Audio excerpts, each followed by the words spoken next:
జగన్‌కి bye bye చెప్పనున్న Balineni Srinivasa Reddy. విషయం ఏంటి అంటే, ఏదైతే 2019 నుంచి ఇన్నాళ్ళ మధ్య వైసీపీ అధికారంలో ఉందో, మొదటి క్యాబినెట్‌లో బాలినేని శ్రీనివాసరెడ్డి గారు మంత్రిగా పనిచేశారు. దాని తర్వాత రెండో క్యాబినెట్ విస్తరణ జరిగింది కదా! ఆ క్రమంలో ఆయనకి చోటు లభించల. అప్పటి నుంచి కూడా అధిష్టానం పైన ఆయన కొంత అసంతృప్తిగానే ఉన్నారు. ఆఫ్‌కోర్స్ బాలినేని గారు జగన్మోహన్ రెడ్డి గారికి సొంత బంధువే. కానీ ఇక్కడ బంధుప్రీతికి ఎటువంటి తావు లేదన్నట్లుగా జగన్మోహన్ రెడ్డి గారు ఆయనకి సెకండ్ క్యాబినెట్‌లో అవకాశమే లేదు. ఇక అప్పటి నుంచి కూడా ఆయన తీవ్రంగా అసంతృప్తితో ఉన్నారు పార్టీ పైన. ముఖ్యంగా ఉమ్మడి ప్రకాశం జిల్లాలో బాలినేని గారిది అందివేసిన చెయ్యి. అంటే పార్టీ క్యాడర్ గాని అంతా కూడా మంచి పట్టున్న వ్యక్తి.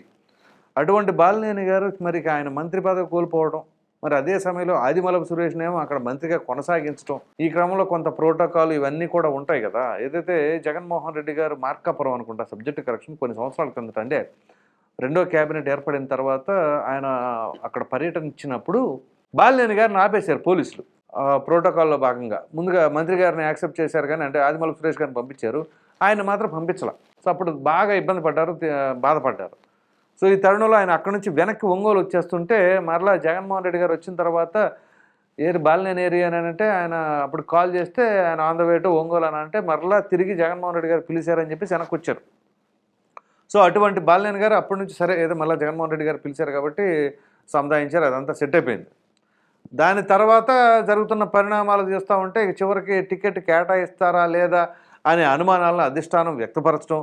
ఆ తరుణంలో కూడా కొన్ని వార్తా కథనాలు వచ్చినాయి. బాలినేని గారు జనసేనలోకి వెళ్ళిపోతున్నారు అనే మాటలు కూడా వచ్చాయి. కానీ అది జరగల. ఈలోపు జగన్మోహన్ రెడ్డి గారు మరలా బాలినేని గారిని పిలిపించి నువ్వు పోటీ చేస్తావా లేకపోతే వేరే వాళ్ళకి ఇవ్వమంటావా ఏదో కానీ తప్పనిసరి పరిస్థితిలో బాలినేని గారే పోటీ చేయవలసి వచ్చింది. సో పోటీ చేసిన తర్వాత ఏం జరిగింది? ఆయన ఘోర ఓటమి పాలు. ఘోర ఓటమి అంటే ఆయనకున్న రేంజ్కి అక్కడున్న పట్టుకి 34,000 ఓట్ల తేడాతో ఓడిపోయారు అంటే చాలా అవమానకరం. సో ఇంత దారుణంగా ఎందుకు ఓడిపోయారు అని చెప్పేసి ఆయన అనుకుని చివరికి వైసీపీ వాళ్ళే అక్కడ ఆయనకు సపోర్ట్ చేయలేదు అని చెప్పేసి ఏదో భావన.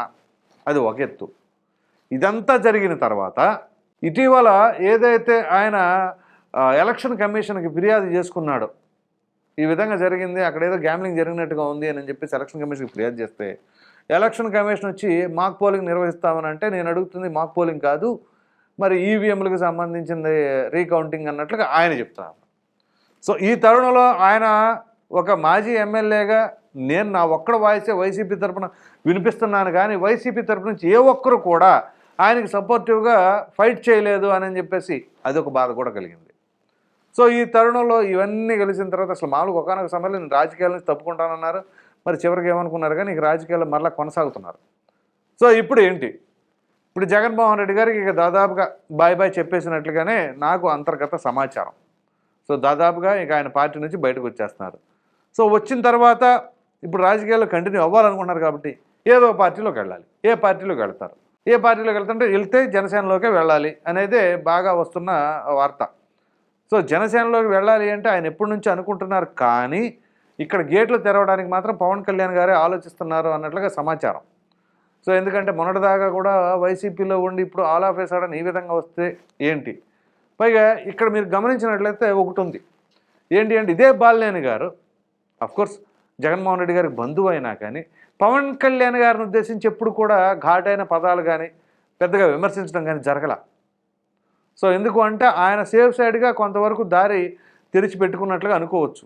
ఏదైనా సరే మనం వెళ్ళిపోవాల్సి వస్తే జనసేనలోకి వెళ్ళడానికి ఒక ఖర్చు వేసుకున్నట్లుగా పెట్టుకోవాలి అనే ఉద్దేశం. ఎందుకంటే ఏదైనా సరే ఘాటు విమర్శలు చేసే వాళ్ళకి ఇక దారులు తెలుసుకునే అవకాశాలు ఉండవు. సో ఈ తరుణంలో జగన్మోహన్ రెడ్డి గారు ఎప్పుడైతే ఆయనకు మంత్రి పదవి నుంచి ప్రక్కన పెట్టేశారో అప్పటి నుంచే ఆయనకి ఒక ఆల్టర్నేట్ ఆప్షన్ కింద పెట్టుకున్నట్టుగా ఉన్నట్లుగా సమాచారం. సో ఇప్పుడు ఇవన్నీ జరుగుతున్న పరిణామాలు ఇక ముందుగా వైసీపీ నుంచి దూరం అయిపోతున్నారు. ఎవరైనా సరే సాధారణంగా ఏంటి అంటే ఒక పార్టీ నాయకులతో మాట్లాడుకున్న తర్వాత ఈ పార్టీకి రాజీనామాలు చేస్తారు. మరి ఇప్పుడు ఆయన అదే తీరులో చేస్తున్నారా? ఎందుకంటే ఇంకొంత సమాచారం ఏంటి అంటే నాగబాబు గారితో కొంత టచ్లో ఉన్నట్లుగా సమాచారం. సో నాగబాబు గారు ఒకవేళ ఇప్పుడు పవన్ కళ్యాణ్ గారి వ్యవహారం ఎలా ఉంటుంది అంటే ఎవరు చెప్పినా చెప్పకపోయినా ఆయన ఒకటి అనుకున్నారంటే ఆ విధానంలోనే వెళ్ళిపోవాలి. సో ఇప్పుడు నాగబాబు గారు ఈ యొక్క బాలినేని గారికి సంబంధించిన ఎపిసోడ్లో నాగబాబు గారికి బాలినేని గారు కాల్ చేస్తున్నారు, ఈ విధంగా మాట్లాడుకుంటున్నారు అన్నట్లుగా సమాచారం. ఎంతవరకు వాస్తవం అనేది మాత్రం మనం నిర్ధారించలేము. కానీ బాలినేని గారు ఏదైనా పార్టీ మారే అవకాశాలు ఉంటే జనసేనలోకి రావచ్చు. ఎందుకంటే తెలుగుదేశం పార్టీలోకి వెళ్ళే అసలు ఆలోచన కూడా వాళ్ళకి ససేమిరా రాదు 1% కూడా. ఎందుకంటే ఫస్ట్ నుంచి కూడా కాంగ్రెస్ వాది, అదేవిధంగా వైసీపీకి కాంగ్రెస్ పార్టీకి కావచ్చు, వైసీపీకి కావచ్చు, వీటన్నిటికంటే కూడా ముందుగా రాజశేఖర రెడ్డి గారి కుటుంబానికి స్వయాన బంధువు. సో ఇటువంటి తరుణంలో ఆయనకి అసలు తెలుగుదేశం పార్టీ అనే ఆప్షన్ ఉన్నది. ఇంకా అటు ఇటు ఏమన్నా అయితే బీజేపీకి అన్నా వెళ్ళే అవకాశం ఉంటుంది. సో ఇవన్నీ జరగాలంటే ముందు ఈ 3 కూడా పార్టీలు కూడా కూటమిగా ఉన్నాయి. సో ఇప్పుడు ఎవరైనా సరే పార్టీ ఫిరాయించాలి అన్నా, ఏం చేయాలి అన్నా కానీ 3 పార్టీలు కలిసి డిసైడ్ అయితేనే తీసుకోవాలి అన్నట్లుగా ఆ 3 పార్టీలు ఒక డెసిషన్కి వచ్చినట్లుగా సమాచారం. సరే ఇప్పుడు అది ఎంతవరకు పాసిబిలిటీ ఉంటుంది, ఏ విధంగా జరుగుతుంది అనేది మాత్రం కొంత ప్రశ్నార్థకమే. ఎందుకంటే ఇప్పుడు కాదు అప్పుడు కాదు కదా, ఒక 6 నెలల క్రితం నుంచి ఇవే వార్తలు సర్క్యులేట్ అవుతూనే ఉన్నాయి. ఎన్నికలకు ముందు ఆయన జనసేనలోకి రాబోతున్నారు అని చెప్పేసి. సో ఇప్పుడు అది జరగలేదు. ఇప్పుడైనా సరే అది జరగబోతుందా అని కొంతమందికి అయితే అనుమానం కలుగుతుంది. ఇప్పుడు దీనివలన ఏంటి అని అంటే వైసీపీకి తీవ్రమైన నష్టమే. జిల్లా పరంగా ప్రకాశం జిల్లాలో బాలినేని గారికి మంచి పట్టుంది. ప్రతి నియోజకవర్గంలో కూడా ఆయనకి ఎంతో కొంత కేడర్ కూడా ఉందట. మరి ఇటువంటి తరుణంలో బాలినేని గారే సైడ్ అయిపోతే మరి ఇంకా పార్టీలో పేరు మోసిన నాయకుడు ఎవరున్నారు? మీరు కనుక గమనించినట్లయితే ఇప్పుడు ఉమ్మడి పశ్చిమ గోదావరి జిల్లాలో ఆళ్ల నాని ఎప్పుడైతే పార్టీ నుంచి రాజకీయాల నుంచి దూరం అయిపోతానని చెప్పేసి పార్టీకి రాజీనామా చేసేసారో, మరి ఆ ఉమ్మడి పశ్చిమ గోదావరి జిల్లాలో పరిస్థితి ఏంటి? అట్లాగే ఉమ్మడి గుంటూరు జిల్లాలో మరి కిలార్ రోసియా ఆయన పార్టీకి రాజీనామా చేసేసారు. మరి అక్కడ పార్టీ భవిష్యత్తు ఏంటి? అఫ్కోర్స్ అంబటి రాంబాబు లాంటి వాళ్ళు ఉన్నారనుకోండి. మరి అదేవిధంగా ఇప్పుడు ప్రకాశం జిల్లా, ఇక నెల్లూరు జిల్లా అంటారా, సరాసరే. ఇప్పుడు విజయసాయిరెడ్డి గారి పరిస్థితి ఏంటి? ఎవరికైనా బాధ్యతలు అప్పచెప్పినా కానీ ఆయన కూడా తీసుకోలేని పరిస్థితిలో ఉన్నారేమో.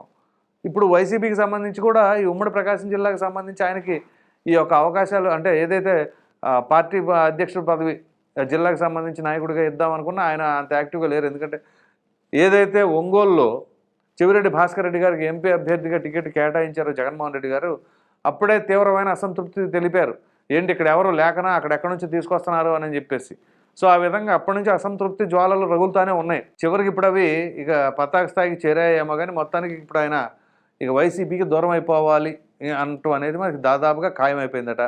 మరి చూడాలి ఎన్ని రోజుల్లో ఆయన ఏమైనా పార్టీ మారేకి సంబంధించిన డెసిషన్స్ ఏమైనా ప్రెస్ మీట్ పెట్టి మాట్లాడతారా ఏంటా అనేది వేచి చూడవలసి ఉంది. సో ఓవరాల్గా చెప్పవలసి వస్తే వైసీపీ పరిస్థితి రోజు రోజుకి మరి క్షీణిస్తుందా? ఎందుకంటే జిల్లాల వారే నాయకులు, పేరు మోసిన నాయకులే ఆ పార్టీకి దూరం అయిపోతున్నారు. మరి దీన్ని ఎలా భర్తీ చేస్తారు జగన్మోహన్ రెడ్డి గారు అనేది తెలియాలి అంటే మరికొంత సమయం వేచి చూడవలసి ఉంది. వీడియో కనుక మీకు నచ్చినట్లయితే లైక్ చేయండి, షేర్ చేయండి. అదేవిధంగా జగన్మోహన్ రెడ్డి గారికి బాయ్ చెప్పనున్న బాలినేని అన్నదానిపైన మీ విలువైన అభిప్రాయాన్ని కామెంట్ రూపంలో ఖచ్చితంగా తెలియజేయండి. మరిన్ని వీడియోస్ కోసం మన ఆదాన్ ఛానల్ని సబ్స్క్రైబ్ చేయడం మాత్రం మర్చిపోండి. Thank you.